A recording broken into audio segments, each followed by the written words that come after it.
오늘은 이제 기독교 강요 기도의 부분에서 두 번째 시간인데, 기도의 동기, 한마디로 그 기도를 우리가 함에 있어서 동기라고 하는 것은 불러일으키는 마음, 한마디로 우리가 기도를 함에 있어서 기도할 수밖에 없는 우리의 마음에 뜨거운 열정이 생길 수 있습니다. 그런데 기도의 동기가 무엇인지에 대해서 한번 우리가 나오도록 할게요. 그러면 우리는 지난주에 기도라고 할 때는 이 기도는 하나님과의 교제라고 합니다. 맞죠? 교제라고 하는 거고, 이 기도함에 있어서도 우리는 그 법칙이 있다. 한마디로 그 기도함에 있어서 우리는 그 자리, 한마디로 내가 기도함에 있어서 단순하게 하나님 앞에 의무적으로 기도하는 게 아닙니다. 그러면 기도함에 있어서 이 법칙이 뭐냐? 첫 번째, 우리가 지금 누구 앞에 기도하느냐, 이게 중요한 거예요. 한마디로 내가 기도하러 나왔습니다. 근데 그 기도하는 자리에는 누가 계신다라는 거예요? 하나님이 계신다라는 겁니다. 즉, 첫 번째는 하나님이 계시기에 경외함으로 기도를 하셔야 돼요. 무슨 말인지 알겠죠? 한마디로 내가 기도하러 나왔는데 그 자리가 매우 엄숙한 자리라고 하는 걸 깨달아야지 그 기도에 대해서 어떤 게 생길까요? 보세요. 내가 지금 기도하는 그 자리에 하나님이 계십니다. 그럼 그 자리가 엄숙하잖아요. 맞죠? 그 자리가 정말 이거는 정말 위험 있는 자리입니다. 세상도 마찬가지예요. 큰 권력자 앞에 우리가 서 있다라고 할 때는 그 자리에 엄숙함은 납니다. 예를 들어서 회장이 임원진에 모여가지고 회의를 하는데 사원이 그 자리에 딱 가면은 그 분위기에 압도당합니다. 이거는 사원이 있을 만한 자리가 아니다. 중력 임원진들이 다 위하고 있는 그 자리에 사원이 가서 보고한다는 것은 매우 떨리는 일이에요. 그러니까 우리가 기도하러 나간다라고 할 때 그 자리는 과연 경외하는 하나님이 계신다라는 사실을 인정을 하시고 인지를 하셔야 돼요. 그러려면 우리는요, 그 앞에 거짓을 구할 수 있을까요? 할 수가 없어요. 거짓을 구할 수도 없고 거짓을 앓을 수 없습니다. 그러니까 우리는 그 자리에서 두 번째 기도의 법칙이 뭐냐? 우리의 진실한 간절함, 정말 진실하게 내가 그에 대해서 필요성들, 그 진실한 우리의 그 필요성들을 아뢰는 겁니다. 무슨 말인지 알겠죠? 한마디로 내가 그 기도의 자리에 왔다? 그러면 그 기도 자리는 하나님께서 계시는 곳이다? 그와 더불어서 그 기도의 자리에서 우리는 필요를 절감하면서 누구에게? 하나님 앞에 기도를 구해야 합니다. 아시겠죠? 그럼에 있어서 보세요. 이렇게 진실하게 간절하게 필요를 구한다. 그러면은 보세요. 기도한다라는 그 자체에서 이미 나라고 하는 존재는 배제되는 겁니다. 내가 무언가 기도한다라고 하는 그 기도는요, 그 대상이 나보다 높은 대상이겠죠. 한마디로 내가 누군가를 위해서 누군가에게 기도한다, 누군가에게 기도 바라고 소원한다라고 할 때는 그 자는 나보다 높은 대상입니다. 그 높은 대상 가운데서 나는 그분에게 바라고 원한다라는 거예요. 그러면 우리가 이렇게 진실하게 간절하게 기도를 할 때는요, 내가 이루어 나갈 수 없는 걸 하는 거예요. 맞죠? 내가 할 수 있으면 기도를 안 합니다. 그럼 우리가 기도를 함에 있어서 분명히 한 거는 나라고 하는 자신은 철저히 무능하다는 사실을 인정을 하셔야 돼요. 이걸 겸손하게 해야 됩니다. 그러니까 내가 기도를 하는데 내가 할 수 있는 거는 기도를 안 해요.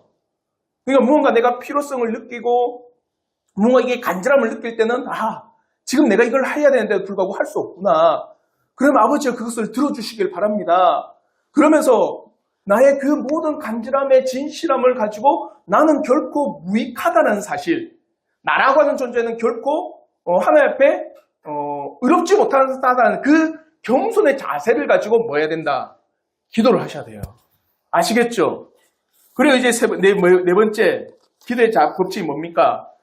소망을 가지셔야 돼요. 네 번째는 그 소망. 이 소망이라는 건 뭡니까? 응답에 대한 소망입니다. 한마디로 하나님께서는 엄숙하게 나의 기도를 들어주신다. 그와 더불어 나의 간절함과 그 필요성을 하나님께서는 아신다. 그와 더불어 나는 결코 할 수 없으니 하나님께서 이루어주신다. 그 소망과 그 놀라운 하나님의 이루어주심, 그 언약을 가지고 기도를 하셔야 돼요. 아시겠죠? 이게 우리가 지난주까지 나눈 기도의 법칙입니다. 그럼 오늘은 기도의 동기예요. 기도의 동기. 왜 기도해야 되느냐? 왜 기도해야 될까요? 기도의 동기가 뭘까요? 누군가에 강요해서 하는 기도는 바른 기도가 아닙니다. 왜냐? 누군가가 나와 하나님 사이에 끼어있는 관계는요, 제대로 된 관계가 아니에요.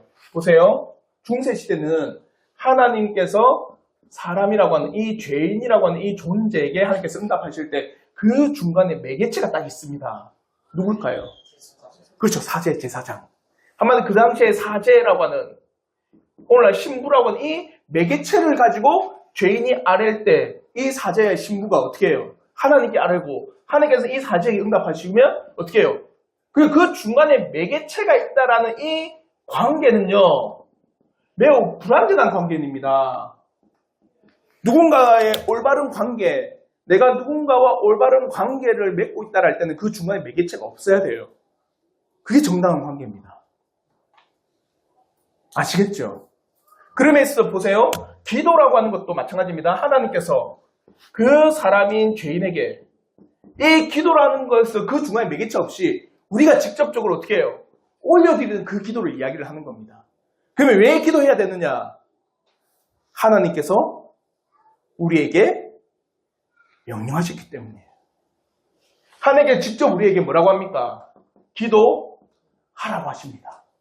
성경에는요, 끊임없이 신자들에게 어떻게 하라? 기도해야 된다는 것을 우리에게 강요하고 기도해야 될 것을 우리에게 명령하고 있다는 사실을 반드시 기억하셔야 돼요. 그래서 예레미야서와 빌립보서를 보십시오. 뭐라느냐? 우리 두 구절의 말씀인데 다 함께 먼저 예레미야 33장 3절 다 함께 읽겠습니다. 시작. 너는 내게 부르짖으라. 내가 내게 응답하겠고 내가 알지 못하는 크고 은밀한 일을 내게 보이리라. 자, 빌립보서 4장 6절 시작. 아무것도 염려하지 말고 다만 모든 일에 기도와 간구로 너희 구할 것을 감사함으로 하나님께 아뢰라. 그러니까 성경에는 끊임없이 신자에게 기도를 요구하고 있습니다. 기도해야 된다. 하나님께 아뢰야 된다. 너는 내게 부르짖어라. 응답하겠다. 그러면 끊임없이 하나님께서는 신자에게 기도를 촉구하고 계세요. 아시겠죠? 그리고 왜 두 번째 기도의 동기 뭐냐? 이렇게 하나님께서 신자에게 기도에 대해서 촉구하고 계신다.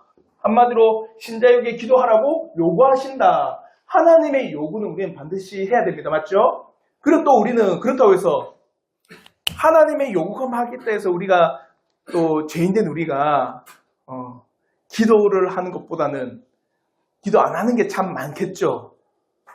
그런데 또 성경에서는 뭐라고 하느냐?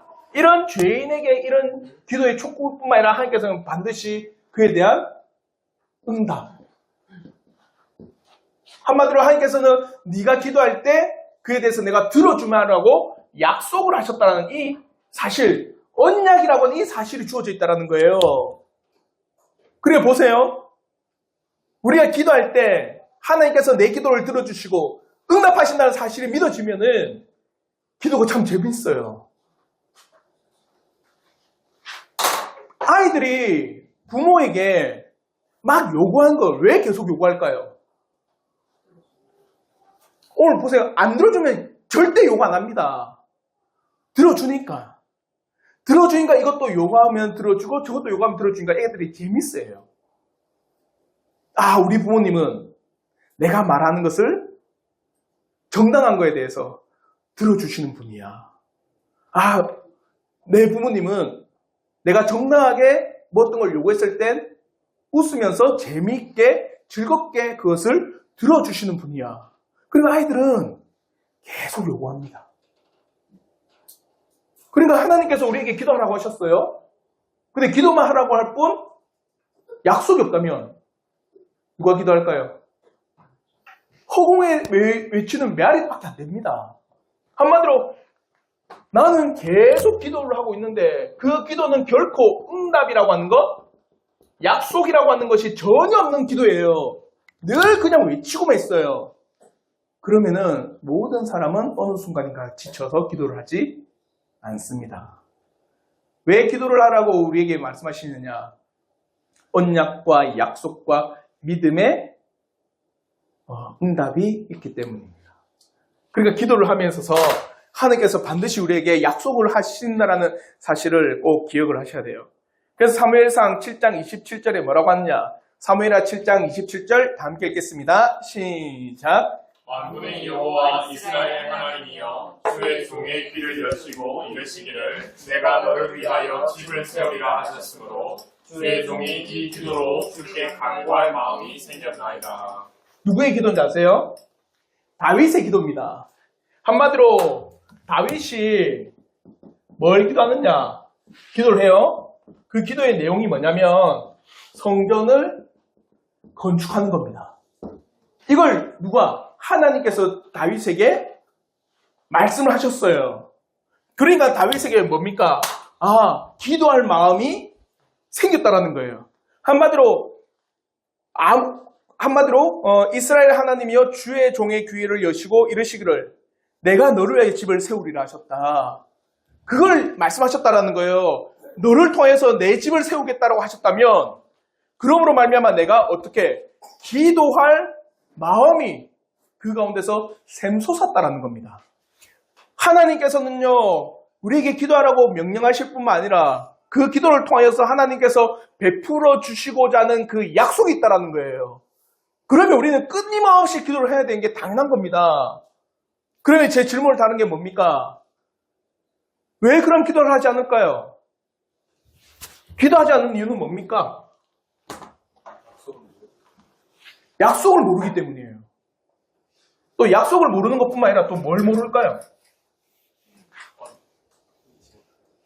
누굴 믿지 못함을? 하나님 믿지 못하는 거예요. 왜 기도 안 할까?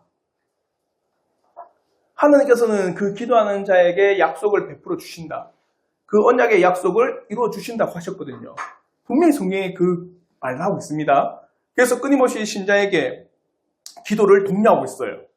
그럼에도 불구하고 그 기도를 하지 않는 것은 하나님을 믿지 못하든 그 언약의 약속을 믿지 못하든 둘 중에 하나입니다. 이게 얼마나 소위 말하면 불의한 거예요.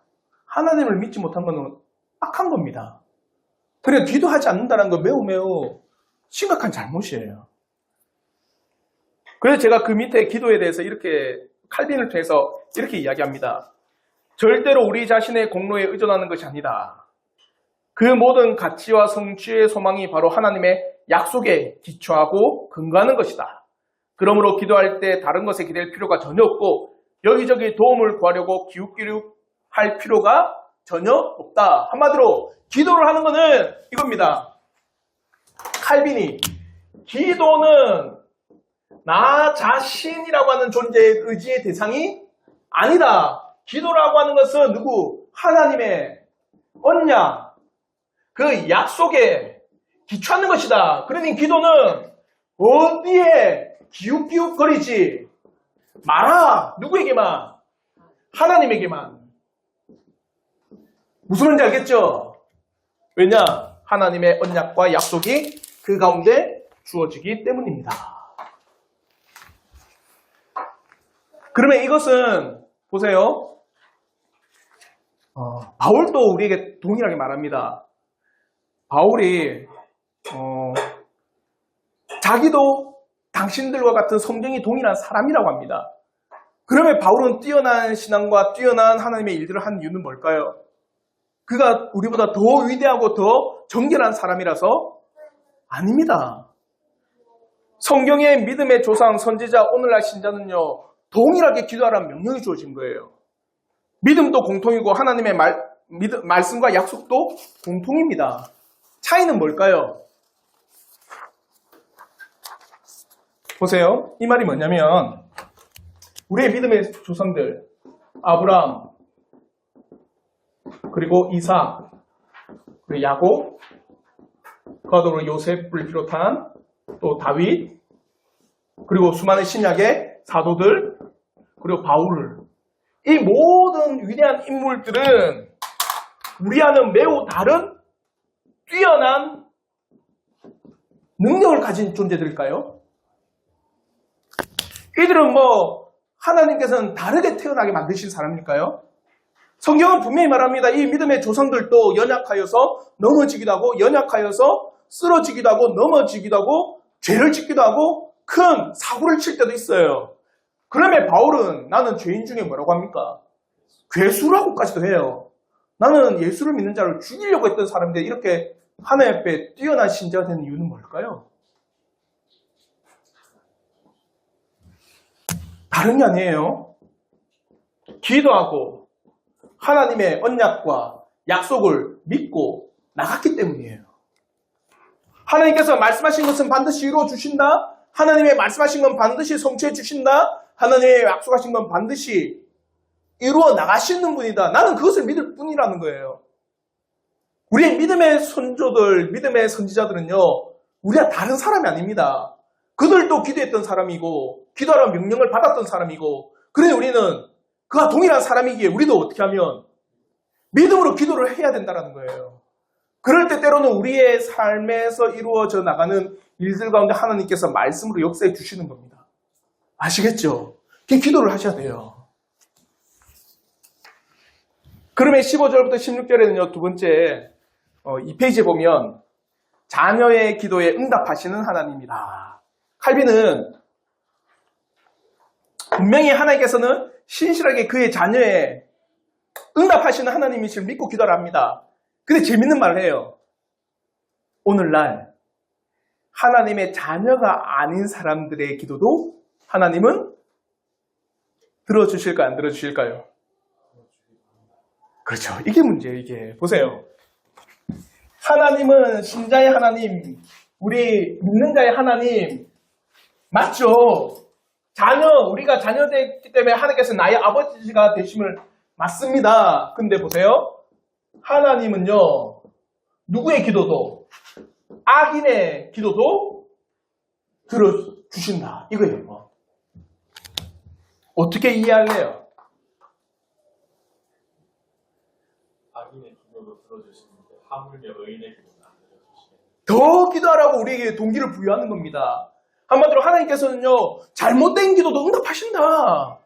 그래서 정상적이지 못한 마음에서 우러나오는 기도를 들어주시는 기도한다는 사실을 기억하라. 그러니까 악인이라고 할 때는 정상적이지 못한 상태. 한마디로 내가 돈이 필요합니다. 그 돈이 왜 필요하냐? 이웃을 도와주기 위한 게 아니라 오늘날로 말하면은 뭐 유흥을 위해서, 쾌락을 위해, 정욕을 위해서, 아니면 내가 지금 보석을 사야 되는 돈이 없습니다. 그래서 기도를 하는데도 어떻게 한다는 거예요? 응답하시기도 한다라는 거예요. 그런 잘못된 기도도 응답하시는 그 하나님을 우리가 봐야 된다라는 겁니다. 그래서 우리에게 너도 잘못된 기도해. 맞을까요? 그러니까 너도 집을 위해서, 차를 위해서, 이 세상에 수많은 즐길 걸 위해서 기도하라. 그 말일까요? 이게 어리석은 거예요. 보세요. 성경이라고 하는 것. 이 성경에는요, 악인의 그 일도 기록되어 있습니다. 그리고 의인, 즉 신자의 그 길도 기록되어 있어요. 근데 중요한 건 이 신자의 이 길이라고 하는 게 어때요? 때로는 죄가 넘치는 길도 봤어요. 아브라함은 자기 아내를 거짓말했잖아요. 또 다윗은 살인과 간음을 했습니다. 이삭은 자기 삼촌의 재산을 거짓말로 뺏었습니다. 권모술수가 능수능란한 게 누구예요? 야곱이에요. 어떻게 하면 저 재산을 내가 가로챌까라면서 그 재산을 자기의 술수대로 다 가로챈 게 야곱입니다. 그러면 그걸 보고 우리의 믿음의 선조들도 저렇게 했네? 그러니 나도 저렇게 해야지. 맞습니까? 성경은 그런 걸 기록한 게 아닙니다. 그러니 너희는 그렇게 하지 말라라는 거예요. 하나님께서 악인들의 기도를 들으십니다. 하나님께서는 잘못된 그 기도로 들으십니다. 하나님께서는 잘못된 방향으로 하는 그 기도도 들어주시니 너도 그렇게 기도하라. 아니에요. 하나님께서는 그런 기도도 들어주신다면 하물며 그의 자녀의 기도는 더 응답하지 않겠느냐. 그걸 보라는 겁니다. 아시겠죠? 그래서 잘못된 기도를 들으시는 이유, 우리 한번 첫 번째, 두 번째인데 이 페이지에 잘못된 기도를 들으시는 이유, 우리 한번 네 줄인데 다 함께 한번 읽도록 하겠습니다. 시작. 하나님께서 심지어 불신자들의 소원까지도 물리치지 않으시며 긍휼을 베푸신다는 사실을 높이 기리고 드러내시는 것이다. 둘째, 진실로 하나님을 경배하는 자들을 격려하여 더욱 절실하게 기도하게 해주는 것이다. 보세요. 하나님께서 심지어 불신자들의 소원까지 물리치지 않으면 그 자녀를 긍휼하게 해주지 않겠느냐. 그와 더불어서 진실로 하나님을 경배하는 자들을 격려하여 더욱 절실히 기도하게 만들어주지 않겠느냐. 아시겠죠? 하나님은 반드시 응답하십니다. 우리는 그 사실을 굳건히 믿고 기도를 하셔야 돼요. 그러면 칼빈은 재밌는 걸 이야기합니다. 이렇게 악인들의 기도, 이 잘못된 기도, 그 의인들의 기도, 신자의 기도의 그 차이를 한마디 딱 해요. 이 악인들, 잘못된 사람들의 이 기도에는 구원과는 관련 없다. 그들은 결코 구원과 관련 없는 기도를 할 뿐이다. 세상 사람들이 자기의 영혼을 위해서 기도하는 사람 봤어요? 아무도 없습니다. 세상 사람들의 소원, 세상 사람들이 기도하는 그 모든 기도의 내용은 어디에 있을까요? 그렇죠. 한마디로 세상에 관련해서 성공, 부, 명예, 권력, 심지어는 좋은 집안, 정말 금수저, 다이아수저, 성공에 대해서, 이에 대해서 기도하는 거예요. 구원과 관련 있을까요? 전혀 구원과 관련 없는 기도를 한다는 거예요. 칼빈이 딱 보니까 세상 사람들도 기도하는데 그 기도가 응답된다. 그 기도가 들어주신다. 왜? 하나님께서 이 땅을 통치하시는 분이고 하나님이 이 땅을 어떻게 하는 분이에요. 이끌어 나가시는 분인데 보니까 세상 사람들도 기도를 하고 그 기도가 응답된 걸 볼 때 유심히 그 세상 사람들의 기도와 바람을 보니까 결코 구원과는 관련 없는 기도다. 그러면 우리의 의인의 기도는 뭐와 관련이 있어야 될까요? 구원과 관련이 있어야 됩니다. 그러면 목사님, 구원과 이 신자에게 이 재산과 부귀와 명예와 이거는 관련이 있을까? 보세요. 의인의 신자의 기도는 이겁니다. 우리가 이 구원, 영혼의 구원을 위해서 필요한 요소들도 있어요. 그 말씀을 읽고 말씀을 배우고 말씀을 깨닫기 위해서 보세요. 내가 정말 말씀이라고 하는 이 놀라운 진리를 배움에 있어서 내 삶의 영역이 부족하면요 힘들어요. 일이 너무 많아요. 근데 나에게 그 지혜가 없습니다. 그 일을 쳐내기가 너무 힘듭니다. 그럼 어떻게 할까요? 그 사람은 그 일에 치여서 하나님의 말씀을 보는 시간이 없어져요. 무슨 말인지 알겠죠? 그럼 그렇게 기도하는 거죠. 하나님의 말씀을 배우고 하나님의 말씀을 깨닫기가 너무나도 내 여정 삶이 고단합니다. 그러면 나에게 뭘 달라는 거예요? 이 세상에서 내가 할 이 일에 대한 지혜를 주십시오. 지식을 좀 주십시오. 그래서 이 일들을 잘 처리해 나가고 뭘 알기 위해서 하나님의 말씀의 그 놀라운 깊이를 알기 위해서 나에게 이걸 써서 그게 구원과 관련된 기도잖아요. 때로는 하나님의 말씀을 배우려고 하는 그 시간이 너무 없으니까 이 삶을 살아가는 게 너무 팍팍하니까 그렇지 않으면 내가 때로는 육신의 고단함이 있어서 안 되니까 어떻게 하라는 거예요? 하나님께서 나에게 재정적인 안정을 다하여 주옵소서. 그는 하나님의 말씀을 배우기 위한 어떤 일이에요? 부차적인 일이에요. 근데 이 사람들은 온전히 뭡니까? 말씀을 배우기 위한 것이 아니라 그 구원과 관련된 일이 아니라 순전히 자신의 쾌락과 종료를 위한 겁니다. 이 차이를 여러분 반드시 구분을 하셔야 돼요. 아시겠죠? 근데 결국 신자의 기도도 하나님 뜻 가운데 있는 것만, 계획 가운데 있는 것만 들어가듯이 악인도 아까 들었으니까 그게 하나님 계획 아래 있는 거면 들어가 주시는 거잖아요. 그렇죠? 결국은 우리가 봤을 때 악인의 기도가 아주 악하고 그렇지만 결론적으로 하나님의 모든 세상을 통치하는 데 있어서 계획 아래 있는 거니까 서당 걸 수도 결론적으로 하나님 입장에서 자, 여기서 이제 중요한 그러면은 이 악인의 기도와 이 의인의 기도는 모든 것이 누구의 계획?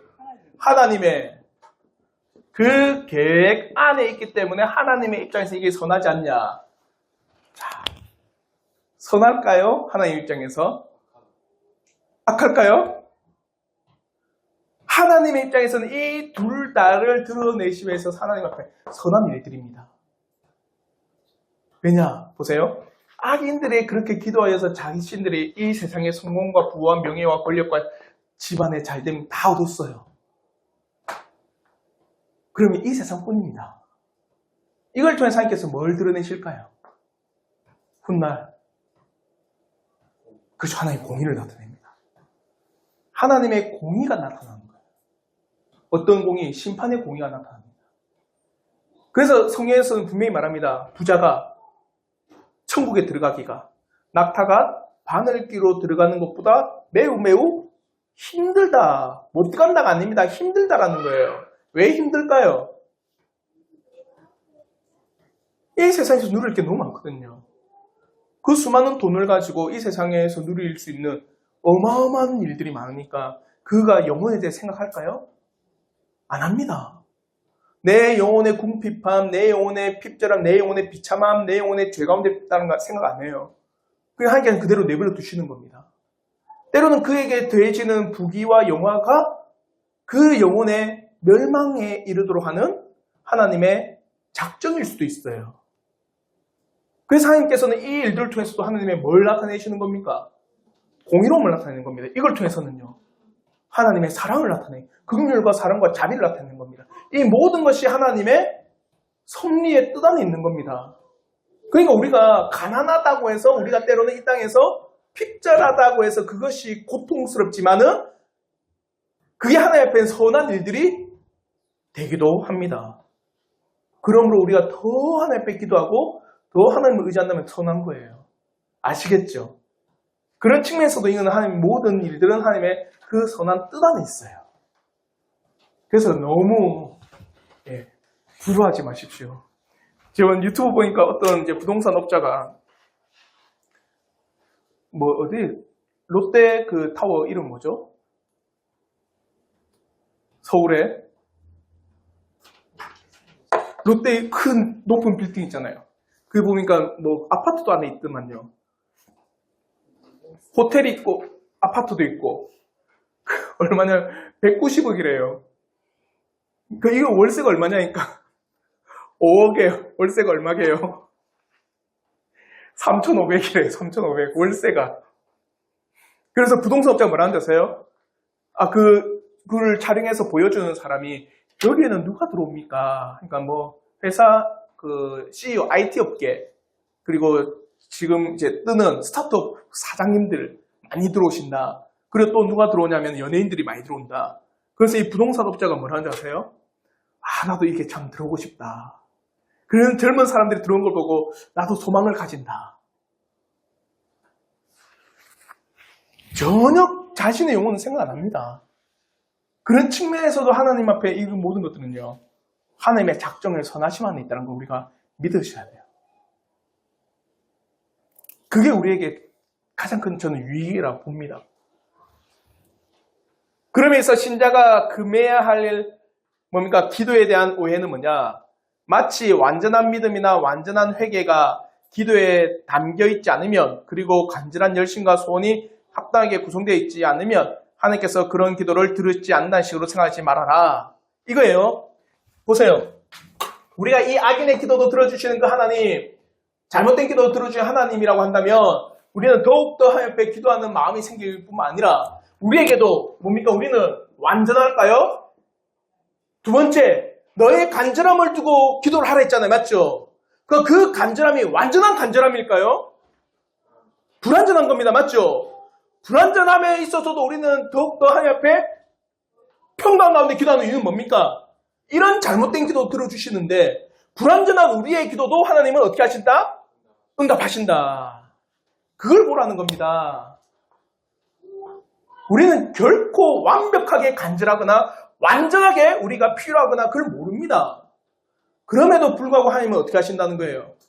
응답하신 걸 믿으라. 왜? 잘못된 기도도 이 세상에 잘못된 기도도 들어주신 하나님이라면 우리의 그런 불완전한 상태에서 하는 기도도 응답해 주시는 거예요. 우리가 수요일날 나와서 찬양하면서 하나님 앞에 우리가 찬양하는데도 100% 여러분의 마음을 다 담겨서 찬양할 수가 없습니다. 그럼에도 그 찬양을 받아주신다는 믿음이 있는 건 뭐예요? 우리가 아니에요. 하나님께서 그걸 받으신다고 했기 때문입니다. 아시겠죠? 네가 참 잘나서 내가 그 받아주면 절대 그렇지 않습니다. 하나님이 그런 찬양 또한 하나님께서는 받으신다고 하셨기 때문에 우리는 찬양할 수 있는 겁니다. 기도도 마찬가지입니다. 하나님께서는 그런 잘못된 기도도 들어주신다고 하시는 그 놀라운 약속의 말씀이 있기 때문에 우리는 어떻게 하는 겁니까? 불완전한 우리라 할지라도, 불완전한 우리의 강구를 할지라도 하나님 앞에는 담대히 우리가 기도하고 아뢰는 거예요. 기도하셔야 돼요. 이해가 되셨죠? 그러면서 기도를 함에 있어서 늘 두 가지를 구하십시오. 첫째는 우리들의 기도에 많은 결점들이 있음을 인정하십시오. 여러분의 기도에 결점이 있음을 인정하십시오. 그리고 두 번째 뭐냐? 그러므로 그 잘못에 대해서 용서를 구하십시오. 어떻게 기도할 수 있을까요? 기도를 함에 있어서 하나님, 제가 하나님 앞에 간절함을 가지고 기도를 하지만 때로는 내 육신에 불완전함이 있습니다. 결코 저는 완벽하게 하나님 앞에 그것을 아뢰 수가 없습니다. 그럼에도 불구하고 제 기도를 어떻게 해달라? 응답해 주시고 이루어 주시기를 간절히 바랍니다. 그런 결점이 있음을 인정하셔야 됩니다. 그러면서도 이제 세 번째 뭐냐?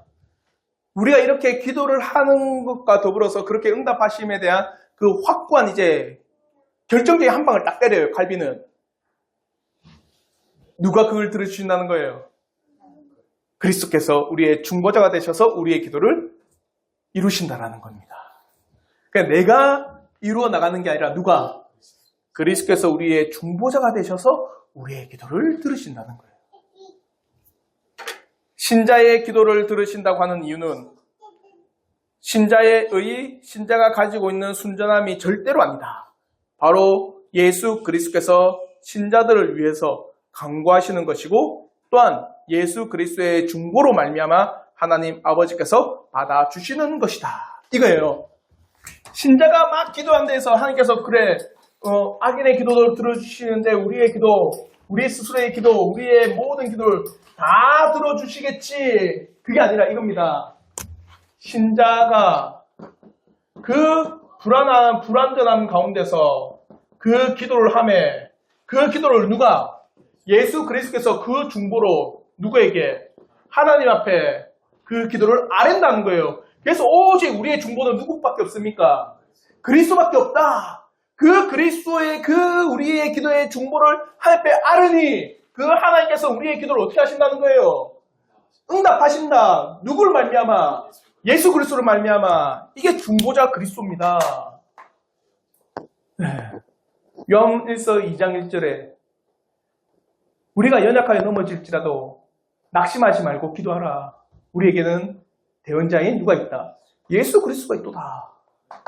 그 예수 그리스도의 그 중보자 되심으로 말미암아 우리의 기도가 응답. 그럼 우리는요, 보세요. 그 잘못된 기도도 들어주신다면 우리도 불완전합니다. 그러면 우리도 기도합니다. 불완전하지만 하나님 앞에 우리가 아뢰입니다. 우리가 아뢰는 것은 다른 게 아닙니다. 우리의 기도를 들어 하나님 앞에 올려드리는 누가 있기 때문에 그리스도, 우리의 중보자인 그리스도가 있기 때문에 우리는 담대히 기도하여 응답을 바랍니다. 기도하기가 참 우리는 용기가 나요. 그 중보자 그리스도를 칼빈은 우리에게 이야기하고 있습니다. 그러므로 요한복음 14장 13절을 보십시오. 우리 맨 밑에, 이 페이지 맨 밑에 말씀인데 우리 다 함께 요한복음 14장 13절 다 함께 읽겠습니다. 시작. 너희가 내 이름으로 무엇을 구하든지 내가 행하리니 이는 아버지로 하여금 아들로 말미암아 영광을 받으시게 하려 함이라. 너희가 누구의 이름으로? 내 이름으로. 여기서 내 이름은 누굴까요? 예수 그리스도의 그 이름으로 구하라. 아들로 말미암아 영광을 받으시게 하려 함이라. 그러니까 그리스도의 이름으로 구하셔야 돼요. 그래서 우리가 기도 끝난 후에 누구의 이름으로? 예수님의 이름으로 기도합니다. 그는 뭐냐? 우리의 불완전함을 인정하는 겁니다. 그와 더불어 우리의 기도를 들어 아버지 앞에 올려주시는 누구? 유일한 중보자이신 예수를 의지하여 기도합니다. 그래서 예수 그리스도의 이름으로 기도를 하는 겁니다. 그래서 이제 3페이지를 보십시오. 그리스도의 이름을 의지한다는 것이 무엇이냐? 그의 중보 사역을 의지하는 것이다. 칼빈은 딱 한마디로 이야기합니다. 그리스도를 의지한다는 것은 그의 중보 사역을 의지하는 거다. 그의 중보 사역이 뭘까요? 그의 십자가와 그의 부활의 사역, 너희를 위하여서 대신 십자가에서 죄를 갚아주신 그 그리스도의 사역을 의지한다라는 거예요. 그래서 그리스도께서 그 사역을 통해서 뭘 없앴어요? 죄를 없앴잖아요. 여기서 보세요. 우리가 중보자 그리스도를 의지한다라는 것은 칼빈은 그 중보의 사역을 의지하는 거다. 그러면 신자가 때로는 죄인이겠죠? 우리 안에 그 죄인이 있으니까 하나님 앞에 기도를 합니다. 근데 그 기도를 하나님께서 응답하심에 있어서 결코 죄인의, 소위 말하면 죄인의 그 기도에 대해서는 올려드릴 수가 없어요. 신자라 할지라도. 죄인의 상태로서는 그 기도를 바칠 수가 없습니다. 그래서 제사장에서도 뭡니까? 제사를 드리기 앞서서 자기를 정결케 하고 자기의 죄를 깨끗이 씻고 어떻게 해요? 제사장의 그 일들을 수행해 나가는 겁니다. 그리고 우리의 기도도 마찬가지입니다. 신자의 기도도 누가? 예수께서 그 중보의 사역을 어떻게 해요? 그 죄를 사심의 그 사역을 통하여서 그를 깨끗게 하셨다잖아요. 맞죠? 그러므로 그 중보의 사역을 의지하여 우리가 기도를 한다는 겁니다. 그게 뭡니까? 그리스도를 의지하여 기도를 하는 겁니다. 그러니까 우리가 예수님의 이름으로 기도합니다. 그 뭐입니까? 예수님께서 나의 죄를 씻어주시고 나를 정결케 하시고 나를 의롭다 하신 그 이름을 의지하여서 이 기도도 깨끗이 하나님 앞에 올려드림을 내가 믿고 기도하는 거예요. 그래서 우리의 모든 기도는요, 예수 그리스도가 되어야 됩니다. 그러면 칼빈은 그 시대의 잘못된 기도에 대해서 가르쳐 줍니다. 성자들의 중보 기도에 대한 그릇된 가르침에 대한 반론들이 있어요. 뭐냐? 여러분, 로마 가톨릭에는요, 성자들에 대한 기도도 있어요. 그래서 제가 한번 뭐가 있을까요? 수호성인이라고 들어보셨어요? 수호성인? 로마 가톨릭의 직업에 대해서는 의사 성인이면 성누가는 수호성인입니다. 의사에. 그래서 성누가여 내가 이 의료를 펼침에 들어주소서 이라거든요. 또 교사에는요. 성 카테리나, 그리고 농부는 성 이시도르. 그래서 그 농부를 지을 때 성 이시도르여 나의 이 농업을 잘 어떻게 해달라는 거예요? 이뤄달라고 하는 겁니다. 많아요. 건강에 대해서도 나라에 대해서도 그룹에 대해서도. 아이들은 누군지 아세요? 아이들의 수호성인이 있어요. 산타클로스, 성 니콜라스예요. 성 니콜라스 아이들의 성인이래요. 그와 더불어서 군인의 성인은 누구냐? 성 미카엘. 그와 더불어 동물에서는 성 프란치스코까지. 그래서 각 나라의 성인도 있습니다. 이탈리아는 성 프란치스코, 그리고 프랑스는 성 요한나, 아일랜드는 성 패트릭이 수호성인입니다. 그러니까 그 수호성인을 통해서 기도를 올려드리는 거예요. 어느 시대 때? 중세 로마 가톨릭 시대 때. 칼빈이 그걸 보면 이게 얼마나 폐역한 거냐. 그래서 수호성인, 성자들의 그 중보기도는 이거는 성경을 깨뜨리는 거다. 이게 매우 잘못됐다고 이야기합니다. 왜 잘못입니까? 왜 잘못일까요? 그렇죠. 유일한 중보자이신 예수 그리스도를 무너뜨려 버리는 거예요. 그럴 수가 없다라는 겁니다. 그리고 더 중요한 거는 이 성인들도 누구를 의지해서 기도했다는 겁니까? 예수를 의지해서 기도했는데 어찌 성인들이 우리의 중보자가 될 수 있느냐? 결코 그럴 수가 없도다. 그래서 제가 아직까지 그 로마 가톨릭의 이 세례명 아시죠? 안나스라고 하고 뭐 카타리나라는 그게 수호성인의 세례일 겁니다. 저도 그에 대해서 한번 연구해 봐야 될 건데 그런 수호성인의 세례명을 가지고 그가 나를 어떻게 한다는 거예요? 보호해 준다라고 여기고 있어요. 참 신기하죠? 어떤 젊은 사람들은 뭔가 이게 좀 뭐랄까 그걸 뭐라 하죠? 나에게 힙하다. 뭔가 세례명을 받고 너 세례명이 뭐냐? 나는 까테리나야 이러면은 뭔가 나에게 힙한 느낌이 저희 그 조카가 있거든요. 세례 받으려고 해요. 천주교에서. 그때 그거랑은 관련이 없어요? 그때 그 공을 많이 공로. 하면 그 남은 공로, 인여공로설. 그거랑 관련이 그도 맞을 거예요. 그래서 저도 이걸 한번 세례명을 왜 붙일까? 한번 이것도 제가 한번 연구해 볼 필요가 있는 것 같은데.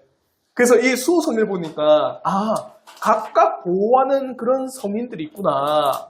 그러면 그 성인의 이름을 따서 세례명을 짓는데, 그럼 그 성인의 보호를 의지하는 건가? 아까 우리 희승지가 말한 것처럼 그런 남은 공로를 의지해서 자기도 천국에 가기를 원하는 건가? 어쨌든 그 둘 다 뭡니까? 누구를 무너뜨리는 거예요? 예수 그리스도를 무너뜨리는 겁니다. 이게 얼마나 잘못됐냐, 칼빈이 볼 때. 성자들의 중보기도에는요, 폐해가 있다는 겁니다. 그래서 성자들의 중보기도의 폐해를 보니까 뭐라냐? 미신적 성향이 고삐가 풀리면 절대로 그 방자함이 끊이지 않는다. 사람들이 성자들의 중보기도에 대해 생각하기 시작하자 그들은 점점 각 성자마다 독특한 기능을 부여하게 되었고 독특한 기능을 부여한 겁니다. 그래서 제가 좀 전에 읽어드렸듯이 농부의 성인, 의사의 성인, 군인의 성인, 그게 독특한 기능을 부여를 한 거예요.